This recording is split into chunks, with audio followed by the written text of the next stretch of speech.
you have an event coming up soon and you want to look more put together, but you don't want to look like you tried too hard, then this is the tutorial for you. First, you're going to take some foundation, and you're not going to go crazy with the foundation. You want it to look like your natural skin, so everyone can be like, oh my gosh, her skin is so gorgeous. This is the amount of foundation you should have, and you should blend it with a damp beauty blender.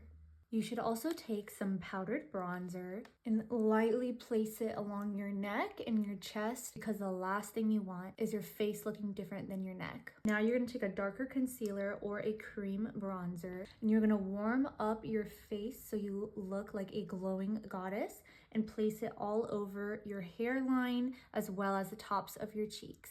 Blend with the beauty blender. Now we're going to stack some blushes. Stacking blushes is key to making your makeup last all night. I'm using the P. Louise Cream Blush in Melon Mood, and I'm placing it all over the tops of my cheeks. I am taking a more peach tone blush in powder form and going right on over top of that same area. All of this should be done before your concealer, and you'll see why in a minute. It's time for concealer. I'm going in with the e.l.f. Hydrating Camo Concealer, and you don't want to place too much, otherwise it will get cakey and crease your under eyes. So I'm going right under my under eye bags and extremely close to my nose. Highlight here to lift, here to brighten, and here to cover up any blemishes or redness. And here you want to be really conscious of keeping the concealer closer to your nose than your under eye. That way only the excess product goes underneath your eye and helps prevent creasing. More blush. Take some more of that powdered bronzer and put it over your nose and under your cheeks and around your hairline. Take an eyebrow pencil, preferably something with a lighter brown color, and contour your nose with freckles. Take some translucent powder or any type of loose setting powder and a powder puff.